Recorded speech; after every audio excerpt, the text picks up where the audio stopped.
I'm Michelle Bogan, founder and CEO of Equity at Work, and this is your DEI Minute, your go-to podcast for leaders looking to navigate the ever-evolving landscape of diversity, equity, and inclusion in the workplace. Whether you're just starting out with DEI or looking to sustain your long-term successes, each episode will provide you with actions you can take to move DEI forward at your organization, all in 15 minutes or less. In this episode, we're actually going to do a two-parter, and I'm going to cover my top 15 myths about DEI. I really tried to get this down to 10, but there were 15. There probably are more than that, but these were the top 15 that I feel like we come across the most. So for this first part of this episode, I'll cover the first 7, and then for part 2, I'll start with number 8 and go through 15. So in no particular order, number 1, if we recruit differently, everything will work itself out. So this is something I see so many organizations fall into.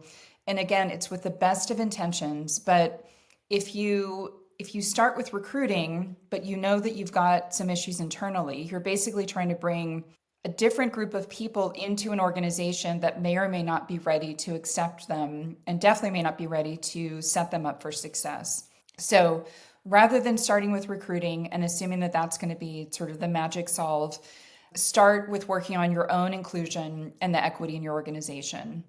Make sure that you've got that in a really good spot. And then once you do, you can start to hire in groups of employees that may have a different, demographic makeup than your current employee mix. But you really want to make sure as you're bringing those people in that they are being set up for success all the way through their career, not just at the beginning stages. Which means you've got to have, a great environment for them to be successful. You may need some sponsorship or mentorship put in place ahead of time, ready to support them. And you need to really stick to this long term. It can't be a kind of once and done kind of effort. The other flaw in this thinking of recruiting will fix everything is a lot of the challenges that we have regarding a lack of representation tend to be at the more senior levels. Many organizations have at least decent diversity at the entry level and typically up through the manager level. But it can take so long for an entry-level employee to get up to a leadership position that if you only focus on recruiting, you're looking at it taking 10, 15, 20 years to really change the demographic makeup of your organization. And that's assuming that all of those employees who are different than the current employee mix stay. So again, start with getting your own house in order first, then look to bring some different potential new employees into the organization. Number 2, if we change the formula that's always worked for us for reviews and promotions, our business will suffer. So if your review and promotion process has resulted in a lot of diversity at the senior level, then that's great. You may not really have that much you need to change. If that is not the case, odds are you need to go back and make sure that there's no bias in those processes, as well as in the processes that lead to people getting a chance to have a positive review. So things like, how do you tap people to be staffed on certain projects? How do you determine who gets a stretch assignment? How do you determine who gets specific professional development? All of those things need to be considered as part of setting people up for success. And if you don't have a lot of diversity in the senior ranks today, then odds are you've got some bias that's creeping in. You may just need some checks and balances set up in those systems. You may need more, but most organizations do need to take a pretty hard look at their review and promotions processes. Number 3, and this is a big one that we hear, is we have a meritocracy, so we don't need DEI, or that DEI will keep us from having a meritocracy. DEI is an enabler of meritocracy. They are not in conflict with each other in any way. And in fact, a focus on DEI ensures that you're taking a hard look at your policies, your benefits, your processes, your ways of working together, the norms in your organization, and making sure they are as equitable as possible, that they've had as much bias stripped out as possible. And if that is the case, then that means that the people who are performing to their full potential in line with what the company's looking for are going to naturally rise to the top, which is a meritocracy. But if you've got bias holding people back based on a demographic dimension or something else, then that does put your meritocracy at risk. Number 4, DEI is about making compromises on the quality of our employees. So I would go right back to the one we just covered on meritocracy. Also, DEI is not about taking away from one person to give to someone else. It's really about expanding the pie and making sure a lot of different people have an opportunity for success and for support in your organization. Number 5, if we do DEI, white men will feel targeted.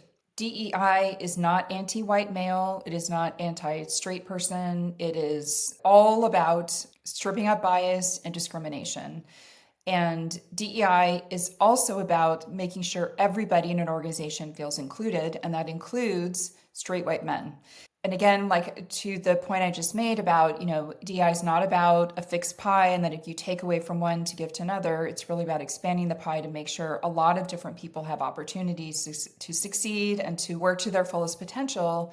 Then nobody should be harmed in that process or feel like they're getting less than as part of that process. Number 6, DEI is about quotas. And this one is a tough one. I've had clients that have brought me in who are very nervous. I'm going to tell them that they've got to set quotas or very rigid targets for what their representation should look like. This is a bad idea for everybody. You do not want anyone brought into an organization or brought into specific roles specifically to hit a number that you can report out on. That's unfair to that person. It puts tremendous pressure on them for it to work. It also creates an assumption among people that the only reason that person was brought in or put in that role is because of some demographic, which is also unfair and completely dismisses whatever experience may have brought them to that point. And then if that person doesn't succeed or decides to leave, of course, DEI gets blamed, which is the case with a lot of these different myths. You need to have other processes in place to make sure, like we've talked about before, your review process, your staffing process, your promotions process, making sure you got bias out of your recruiting and outreach processes. Those are the things that should be worked on to make sure that you're bringing wide set of representation into your employee mix in terms of different demographics and making sure that the top performers amongst that entire mix can rise to the top. Setting a quota is a bad idea. I do, however, recommend that as part of defining your strategy and your roadmap, you may decide that you have some goals you want to make about increasing the representation of certain groups who may have historically not been able to succeed at your organization.